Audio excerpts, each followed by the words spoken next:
कहानी की शुरुआत होती है हम एक खूबसूरत लड़की को देखते हैं जिसका नाम वानी है। वानी कोर्ट में अपने बॉयफ्रेंड का इंतजार कर रही होती है क्योंकि आज वो दोनों शादी करने वाले थे। वानी आज के दिन बहुत ही ज्यादा खुश होती है, तभी उसके बॉयफ्रेंड का कॉल आता है जहां पर वानी को अपनी जिंदगी का सबसे बड़ा झटका लगता है, जहां पर उसका बॉयफ्रेंड उसे छोड़कर सैन फ्रांसिस्को जा रहा होता है क्योंकि उसे वहां पर प्रमोशन मिल गया है और उसे कोई और अमीर लड़की से प्यार हो गया है जो काफी ज्यादा अमीर है। ये खबर जैसे ही वानी सुनती है वो अंदर से टूट जाती है। कोर्ट के बाहर हम वानी की फैमिली को देखते हैं जो सभी तैयार खड़े होते हैं, जहाँ पर वानी अब सोचती है कि वो अपनी फैमिली से क्या कहेगी। ये सोचते हुए वो बेहोश हो जाती है। उसी समय उसकी माँ दौड़ते हुए आती है और उसे संभालने लगती है। ऐसे ही 6 महीने बीत जाते हैं जहाँ हम वानी को देखते हैं जो अपने बीते कल को भुला नहीं पाई होती है। वो हर रोज अपने बॉयफ्रेंड को याद करती थी, जहाँ पर उसकी माँ समझाती है कि बेटा हमें जिंदगी में आगे बढ़ना पड़ता है, यही जिंदगी का फसूल है। जिसके बाद हम वानी को देखते हैं जो रेडी होकर अपने पिता के साथ इंटरव्यू के लिए जा रही होती है, जहाँ पर वो कार में भी उदास बैठी होती है। तभी उसकी नजर एक लड़के पर जाती है जिसका नाम क्रिस कपूर है और यही हमारी मूवी का लीड कैरेक्टर है जो बिंदास होकर बाइक चला रहा होता है। जिसके बाद वानी न्यूज एजेंसी में पहुंच जाती है जो सेलिब्रिटी की गॉसिप और उनके इंटरव्यूज न्यूज में छापा करते थे। जिसके बाद वानी अपना इंटरव्यू क्लियर कर लेती है और यहाँ पर उसे एक टास्क दिया जाता है और उसे कहा जाता है कि तुम्हें एक सेलिब्रिटी का इंटरव्यू लेना होगा और उसे तुम्हें खुद ही अप्रोच करना होगा और यही तुम्हारा टास्क होगा। तभी हम देखते हैं कि वो ऑफिस से निकल रही होती है। तभी उसकी मुलाकात पहली बार क्रिस से होती है जो उसे उसकी डायरी दे देता है और उससे कहता है कि तुम इसे नीचे ही भूल गई थी, जहाँ पर वानी उससे शुक्रिया कहती है। जिसके बाद हम क्रिस को देखते हैं जो एक न्यूज एडिटर को बहुत ज्यादा पीटता है क्योंकि उसने कुछ गलत चीज दिखा दिया होता है। इधर हम वानी को देखते हैं जब वो क्रिस को देख रही होती है तो वो सोचती है कि आखिर ये बंदा क्या चीज है जिसे ना किसी का डर है और ना ही कोई फिक्र। जिसके बाद हम क्रिस को देखते हैं जो ऑफिस से जाते हुए वानी से एक बात कहता है और उसे कहता है कि तुम बहुत ही अच्छा लिखती हो। उसे जाते हुए देखकर वानी उसी में खो जाती है। जिसके बाद हम क्रिस को देखते हैं जो अपने दोस्तों के पास आ जाता है, जहाँ उनके बीच भी कुछ झड़प हो जाती है क्योंकि उसके दोस्त ने उसके गानों का क्रेडिट खुद के नाम ले लिया था, जबकि ओरिजिनल गाना क्रिस ने ही गाया था। जिसके बाद क्रिस एक कॉन्सर्ट में पहुंच जाता है जहां पर वो एक सॉन्ग गाता है और सभी लोग उसके दीवाने होकर झूम उठते हैं। दूसरी तरफ हम वानी को देखते हैं जो डायरी में कुछ लिखने की कोशिश करती है लेकिन बार बार उसे अपना अतीत याद आता है, इसी वजह से वो कुछ भी नहीं लिख पाती। आगे हम एक और नए कैरेक्टर कीवी से इंट्रोड्यूस होते हैं जो क्रिस का बहुत अच्छा दोस्त होता है, जो उसके लिए सारे इवेंट अरेंज किया करता था और उस पर पैसे भी लगाता था जो उसकी कॉलेज की फीस के लिए मिला करते थे। अब हम देखते हैं कि वो अपने इस दोस्त के लिए इस बार भी एक मौका लेकर आया होता है जिससे वो अच्छे पैसे बना सकता था। जिसके बाद वो सीधे हिप हॉप स्टार प्रिंस के पास पहुंच जाते हैं जिसे एक फ्रेश गाना चाहिए होता है, साथ ही उसे एक कंपोजर भी चाहिए था। इसलिए उसका इवेंट मैनेजर विनीत क्रिस से डील करता है, वो उसके लिए गाना गाएगा, उसके बदले में उसे वो अच्छे खासे पैसे देगा। जिसके बाद उसे फ्यूचर में भी गाना गाने का मौका मिलेगा, जहां पर क्रिस को ये डील अच्छी लगती है इसलिए वो इस डील को मान लेता है। तभी हम फैंस के बीच में वानी को देखते हैं जो अंदर आने की कोशिश करती है, जहाँ पर जैसे ही क्रिस वानी को देखता है तो उसके पास जाता है और वानी भी उसे देखकर पहचान जाती है। अब वानी को भी अपनी जॉब के लिए एक इंटरव्यू चाहिए था जो कि प्रिंस का होता है, लेकिन प्रिंस का मैनेजर विनीत उसे बिल्कुल भी भाव नहीं देता। इसी वजह से वानी अकेले ही खड़े रहती है। उसे अकेला देखकर क्रिस डायरी से लिखे हुए गाने को गाने लगता है जिससे सभी का ध्यान उसके तरफ आकर्षित होता है और हम देखते हैं कि प्रिंस को ये गाना बहुत ज्यादा पसंद आता है, लेकिन ये गाना अधूरा होता है जिसे सिर्फ एक ही इंसान पूरा कर सकता था और वो थी वानी। अब यहाँ हम देखते हैं कि वानी को प्रिंस का इंटरव्यू मिल जाता है और साथ ही साथ क्रिस को गाना भी। इससे ये दोनों डिसाइड करते हैं कि वो दोनों साथ मिलकर काम करेंगे, लेकिन इसके लिए वानी की कुछ शर्तें होती है, जैसे कि 8:30 बजे के बाद वो काम नहीं करेगी और साथ ही उसे स्मोकिंग से परेशानी है। इसलिए क्रिस उसकी दोनों बातें मान लेता है अब दोनों वहीं पर बैठे होते हैं जहाँ पर क्रिस उस गाने की आगे की लाइन पूछता है, लेकिन वानी कहती है कि उसे आगे की लाइन याद नहीं है, उसने उस पेज को फाड़ दिया था। ये सुनकर क्रिस को बहुत ज्यादा गुस्सा आ जाता है और वो उससे पूछता है कि आखिर तुमने उस पेज को क्यों फाड़ दिया था, अब वो गाना कैसे गाएगा।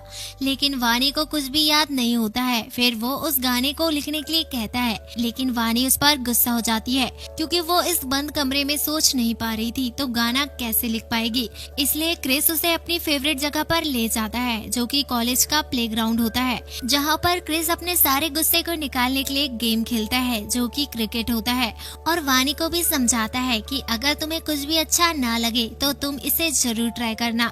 लेकिन वानी ये सब कुछ नहीं करना चाहती थी, जिसके बाद क्रिस अपने सपने के बारे में उसे बताता है और कहता है कि वो एक सुपरस्टार बनना चाहता है जिसके गाने सुनकर दुनिया पागल हो जाए और उसका हर कोई दीवाना बन जाए, उसके पास फेम हो, पैसा हो और सब कुछ हो। ये सुनकर वानी को सच में उसके अंदर एक रॉक स्टार दिखने लगता है, जिसके बाद वो गाना लिखना शुरू कर देती है। लेकिन अब 8:30 बजने वाले थे, इसलिए हम क्रिस को देखते हैं जो वानी को जैकेट से बांधकर बाइक में बैठाकर उसे घर छोड़ देता है। और यकीन मानिएगा इस मूवी का ये बेस्ट सीन होता है। अब धीरे धीरे वानी को भी क्रिस का साथ पसंद आने लगता है और वो उसके साथ काफी ज्यादा एंजॉय करने लगती है, जिसके बाद वो अपने अतीत को भी भूलने लगती है और धीरे धीरे उनका गाना कंप्लीट हो जाता है। अब सभी लोग एक जगह पर मौजूद होते हैं जहाँ पर प्रिंस को ये गाना बहुत ज्यादा पसंद आता है, लेकिन उसके ऑर्गेनाइजर विनीत कहता है कि इस गाने में रैप ही अच्छा लगेगा, लेकिन इस गाने में रैप तो है ही नहीं है, इसलिए वो इस गाने को रिजेक्ट कर देता है और कहता है कि उसे दूसरा आर्टिस्ट ढूंढना चाहिए। ये सुनकर क्रिस को बहुत ज्यादा बुरा लगता है क्योंकि उन्होंने बहुत ही मेहनत से इस गाने को लिखा होता है, लेकिन इन्हें तो रैप ही चाहिए। इसलिए वानी भी इस चीज पर कहती है कि उन्होंने इतने प्यार से इस गाने को लिखा है, वो इस गाने को चेंज कर बिगाड़ना नहीं चाहती। काफी सोचने के बाद क्रिस भी इस बात को मान लेता है क्योंकि उसे पैसे की बहुत ज्यादा जरूरत होती है। इसी बात को लेकर वानी और क्रिस के बीच भी बहस हो जाती है, इसलिए वानी वहां से जाने लगती है। तभी वहां पर 2 पुलिस ऑफिसर आ जाते हैं जिन्होंने क्रिस के फादर को पकड़ कर लाया था। तो क्रिस को बताते हैं कि तुम्हारे पिता दारू पीकर रोड में बवाल करते हैं, अगर दोबारा फिर से ऐसा हुआ तो हम तुम्हें भी अंदर कर देंगे। जिसके बाद हम क्रिस को देखते हैं जो इन सब चीजों से बहुत ज्यादा परेशान होता है और अपने पिता को जबरदस्ती पकड़कर एक जगह पर ले जाने लगता है और उनसे काफी कुछ गुस्से में कह देता है।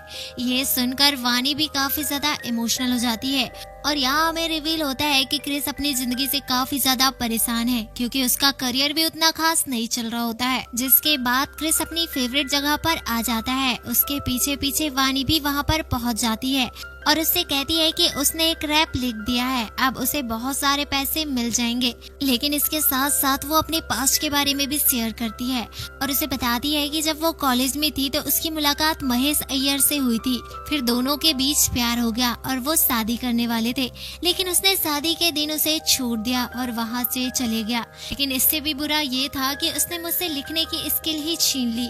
फिर मेरी जिंदगी में तुम आए और तुमसे मिलकर मेरा फिर से कुछ लिखने का मन किया और इसी के साथ मैं अपना दर्द भूलने लगी और हंसने लगी, मुस्कुराने लगी और इस तरह से मैं अपनी दर्द भरी जिंदगी से आजाद हो गई और अब मैं चाहती हूँ कि तुम भी अपने दर्द से आजाद हो जाओ।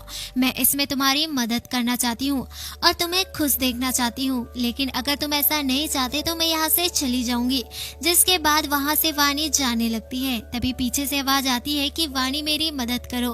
अगले सीन में हम क्रिस के पिता को देखते हैं जो शराब पीकर एक बार में बैठे होते हैं, लेकिन उनके पास पैसे देने के लिए नहीं होते हैं, इसलिए बार का मालिक उससे उनका पर्स छीन लेता है, जिससे क्रिस के पिता बहुत ज्यादा परेशान हो जाते हैं। तभी वहाँ पर क्रिस आ जाता है और अपने पिता को संभालता है और उस बार के मालिक को पैसे देकर पर्स वापस ले लेता है। और यहाँ हमें पता चलता है कि क्रिस के पिता इतने ज्यादा परेशान इसलिए हो रहे थे क्योंकि उस पर्स में परिवार की तस्वीर होती है।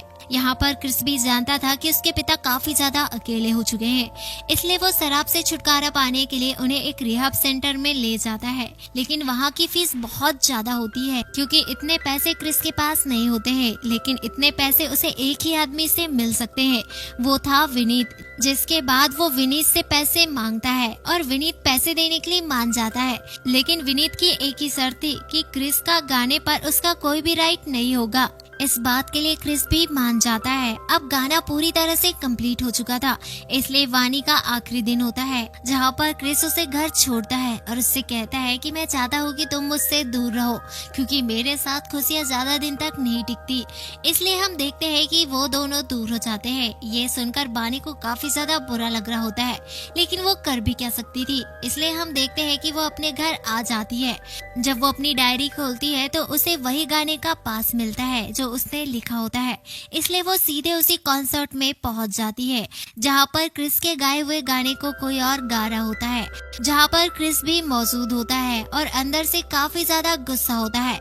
आखिर उसके साथ ऐसा क्यों होता है? हर बार वो इतनी मेहनत करता है, लेकिन उसके मेहनत का फल कोई और चुरा ले जाता है। उसी पल हम भीड़ में वानी को भी देखते हैं जो उसे ढूंढते हुए वहां पर पहुंच जाती है। क्रिस भी समझ जाता है कि वानी भी उससे प्यार करती है और देखते ही देखते वो करीब आ जाते हैं। अगले सीन में हम क्रिस को देखते हैं जो अपने पुराने दोस्तों के पास जाता है और उनसे माफी मांगता है, क्योंकि उसने कहानी की शुरुआत में उनसे लड़ाई कर ली थी और ऐसा उसने वानी के कहने पर किया था, जहां पर उसके दोस्त भी उसे माफ कर देते हैं। जिसके बाद ये सभी मिलकर फिर से एक बार गाना बनाते हैं जिसके बोल वानी ने लिखे होते हैं। जब ये गाना वो यूट्यूब में डालते हैं तो धीरे धीरे वायरल होने लगता है। इसी बीच एक बात ये होती है कि वानी के माता पिता को भी इनके बारे में पता चल जाता है, जहाँ पर वानी की माँ को लगता है कि क्रिस एक आवारा लड़का है जो वानी का इस्तेमाल कर रहा है। ये सब कुछ देखकर वानी की माँ उसे समझाती है कि वो लड़का तेरे लिए सही नहीं है। तू जानती है ना तेरे साथ अतीत में क्या हुआ था। ये बातें बार बार वो उससे कहती है। इसी वजह से वानी स्ट्रेस में आ जाती है और अचानक ही बेहोश हो जाती है। जब उसे होश आता है तो वो हॉस्पिटल में होती है जहाँ पर क्रिस भी मौजूद होता है। डॉक्टर उससे कहते हैं कि सब कुछ नॉर्मल है, लेकिन एक बार वानी को न्यूरोलॉजिस्ट को दिखा दीजिए। वानी को ठीक देखकर क्रिस उससे मिलने के लिए जाता है, लेकिन उसकी माँ उसे रोकती है और उससे कहती है कि अगर तुम सच में वानी से प्यार करते हो तो उससे शादी कर लो, और अगर तुम ऐसा नहीं करते तो अभी के अभी उसे छोड़कर चले जाओ, क्योंकि तुम्हें तो बहुत सारी लड़कियां मिल जाएंगी। लेकिन वानी को सिर्फ वही चाहिए होता है जो उससे दिल से प्यार करता है। ये बातें सुनकर क्रिस का दिल चकनाचूर हो जाता है और वो वानी से मिलने सीधे उसके रूम में पहुंच जाता है, जहां वो उससे कहता है कि वो उससे शादी करना चाहता है। लेकिन वानी उसे समझाती है और कहती है कि शादी कोई मजाक नहीं है, अभी मुझे तुम्हारे साथ बहुत सारा वक्त गुजारना है, तुम्हें अपना बनाना है। यहाँ से कहानी आगे बढ़ती है और यहाँ हम जान पाते हैं कि क्रिस ने जो गाना रिकॉर्ड करके यूट्यूब में डाला था वो बहुत ज्यादा वायरल हो चुका है। लोग हजारों की तादाद में उससे मिलना चाहते थे, इसलिए वो उनसे मिलने पहुंच जाता है। वहाँ का हर एक इंसान क्रिस से मिलने के लिए बेताब होता है। क्रिस की आवाज के सभी लोग दीवाने हो चुके थे। आज वो पहली बार इस कामयाबी को महसूस करता है जो इतने सालों से वो चाहता था। इधर दूसरी तरफ हम वानी को देखते हैं जो एक न्यूरोलॉजिस्ट के पास आती है, जहाँ पर सभी चीजें नॉर्मल होती है। लेकिन तभी डॉक्टर नोटिस करती है कि वानी चीजों को भूल रही है, जैसे आज की डेट जो उसने अभी थोड़ी देर पहले उसे बताया था वो भी भूल गई है। साथ ही उसका भाई कितने साल का है वो इस बात को भी भूल गई है। ये सब कुछ देखकर डॉक्टर तुरंत ही समझ जाती है कि वानी को कौन सी बीमारी है। असल में वानी को अल्जाइमर नाम की एक खतरनाक बीमारी होती है जिसमें इंसान धीरे धीरे सब कुछ भूल जाता है। अक्सर ये बीमारी बुढ़ापे में होती है, लेकिन वानी को ये जवानी में ही हो गई है, जहाँ पर डॉक्टर उसे बताती है कि वो धीरे धीरे अपना सब कुछ भूल जाएगी, चाहे उसका परिवार हो, उसका दोस्त हो या अपने फैमिली मेंबर, वो सब कुछ भूल जाएगी। ये सुनते ही वानी के होश उड़ जाते हैं। अभी अभी तो उसने अपनी जिंदगी की शुरुआत की थी। जैसे उसे इस गंभीर बीमारी के बारे में पता चलता है तो उसे बहुत ज्यादा झटका लगता है और उसे समझ नहीं आ रहा होता है कि वो क्या करे। उसी रात वानी से क्रिस मिलने आता है और उसे सारी चीजें बताता है कि कैसे लोग उसके गाने के दीवाने हो चुके हैं, हर कोई उसके साथ काम करना चाहता है और ये सब कुछ वानी की वजह से ही हुआ है। वानी भी उसे अपनी बीमारी के बारे में बताना चाहती थी, लेकिन उसे इतना ज्यादा खुश देखकर वो चुप हो जाती है।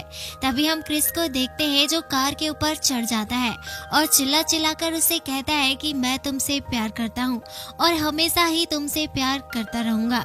ये दोनों पल उसके लिए बहुत ज्यादा यादगार होते हैं। अगले सीन में हम वानी को ऑफिस में देखते हैं जहाँ पर उसकी मुलाकात महेश से होती है जो उसका एक्स बॉयफ्रेंड होता है। जैसे ही वो उसे देखती है तो उसे अपना बीता हुआ कल याद आने लगता है जो उसे बहुत ज्यादा दर्द देता है। दूसरी तरफ हम क्रिस को देखते हैं जिसकी पॉपुलैरिटी बढ़ती जा रही थी। अब वो दूसरे शहर जाने वाला था अपने शो को करने के लिए, जहाँ पर वानी उसका बैग पैक कर देती है। बैग पैकिंग के दौरान क्रिस को कुछ अजीब लगता है, लेकिन वो इस पर ज्यादा ध्यान नहीं देता। जिसके बाद क्रिस दूसरे शहर के लिए निकल रहा होता है, लेकिन उसे भी अंदर से कुछ अच्छा नहीं लग रहा होता है। अब हम वानी को देखते हैं जो अपने ऑफिस की पार्टी में आ जाती है, जहां पर उसकी मुलाकात वापस से महेश से होती है, जहां पर महेश वापस से वानी के करीब आने की कोशिश करने लगता है। अब क्योंकि वानी स्ट्रेस में होती है, इसलिए वो जल्दी सारी चीजें भूल जाती है कि वो अब महेश से नहीं बल्कि क्रिस से प्यार करती है, और इसी का फायदा महेश उठाने लगता है। तभी हम देखते हैं कि वो उसके करीब आने लगता है। तभी वानी उसके ऊपर जोर से चिल्ला देती है, जिससे सभी लोग उसके पास आ जाते हैं। ये सुनकर महेश की गर्लफ्रेंड भी उसके पास आती है। सभी लोग वहाँ पर जमा हो जाते हैं और वानी को भला बुरा कहने लगते हैं। इसलिए हम देखते हैं कि वानी अपना बैग वहीं पर छोड़कर वहाँ से निकल जाती है। दूसरी तरफ हम क्रिस को देखते हैं जो बार बार वानी को कॉल कर रहा होता है, लेकिन वानी उसका कॉल नहीं उठा रही होती है। तभी उसका कॉल एक गार्ड उठा लेता है, जिससे उसे सारे इंसिडेंट के बारे में पता चल जाता है। और हम देखते हैं कि क्रिस सब कुछ छोड़ छाड़ कर वहाँ पर लौट आता है। जब वो उसका बैग चेक करता है तो उसे उसकी बीमारी के बारे में पता चल जाता है, जिसके बाद क्रिस उसी प्लेग्राउंड में पहुँच जाता है जहाँ पर वानी बार बार उस बॉल को मारने की कोशिश कर रही होती है, लेकिन वो ऐसा नहीं कर पाती। तभी वहाँ पर क्रिस पहुँच जाता है और उसे संभालने लगता है, लेकिन वानी उससे कहती है कि तुम मुझसे दूर रहो, क्योंकि उसे पता होता है कि वो सब कुछ भूल जाएगी। जहाँ पर वो क्रिस से कहती है कि हमने जितने भी पल साथ बिताए हैं वो सब कुछ भूल जाएगी, और साथ ही वो उसे भी भूल जाएगी। इसलिए वो उससे कहती है कि तुम मुझसे दूर रहो। पर क्रिस उसे समझाता है कि तुम सब कुछ भूल भी जाओ तो मुझे उससे कोई भी फर्क नहीं पड़ता। मैं हर पल तुम्हें बार बार याद दिलाऊंगा, एक बार नहीं बल्कि हजारों बार। हम हर दिन नई यादों को बनाएंगे, जो भी हो जाए लेकिन हम साथ रहेंगे। ये सुनकर वानी उसे गले से लगा लेती है और रोने लगती है। अब वानी का ट्रीटमेंट भी शुरू हो जाता है, जहाँ पर डॉक्टर उसे कहते हैं कि कुछ दिन वानी को शहर से दूर ले जाओ, ताकि उसे शहर के शोर शराबे से निजात मिल सके। जिसके बाद क्रिस उसे गोवा लेकर आ जाता है, जहाँ पर दोनों बहुत ही अच्छा समय साथ बिताते हैं। इसी तरह से एक दिन क्रिस का कॉन्सर्ट होता है।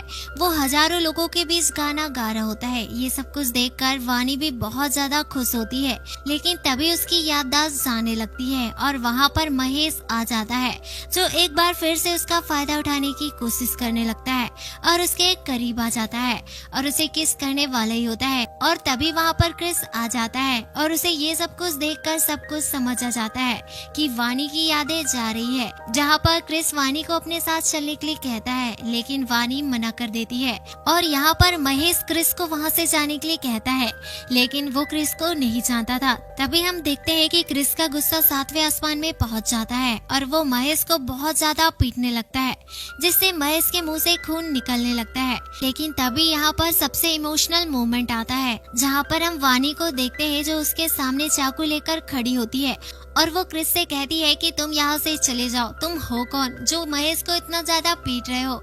वानी को ऐसी हालत में देखकर क्रिस की आंखों में आंसू आ जाते हैं और वो पूरी तरह से टूट जाता है। तभी हम वानी को देखते हैं जो उसके ऊपर चाकू से वार करती है और हम देखते हैं कि क्रिस रोता हुआ उसे अपनी बाहों में ले लेता है। चाहे कुछ भी हो जाए वो उसे अकेला नहीं छोड़ेगा। जिसके बाद वानी बेहोश हो जाती है। जब उसकी आंखें खुलती है तो वो कल की सारी बातें भूल चुकी होती है। जिसके बाद वो क्रिस को आई लव यू कहती है, लेकिन इस बार वो क्रिस को नहीं बल्कि महेश को कह रही होती है। ये सुनकर क्रिस को बहुत ज्यादा बुरा लगता है और ये सारी बातें सुनकर क्रिस समझ जाता है कि अब वानी सब कुछ भूल चुकी है। जिसके कुछ देर बाद जब वो अंदर आता है तो उसे वानी कहीं भी नजर नहीं आ रही होती है। तभी वो उसे हर जगह ढूंढने लगता है। अब यहाँ पर क्रिस काफी ज्यादा परेशान हो जाता है। एक तो उसे भूलने की बीमारी है और अकेले वो न जाने कहाँ गई होगी, इसलिए वो पुलिस में कंप्लेन कर देता है, जहाँ पर पुलिस भी उसे ढूंढने लगती है, लेकिन किसी को भी वानी की कोई भी जानकारी नहीं मिलती। जिसके बाद क्रिस वापस से उसी जगह में जाता है जहाँ पर आखिरी बार वो वानी से मिला होता है, लेकिन वानी वहाँ पर भी नहीं होती है।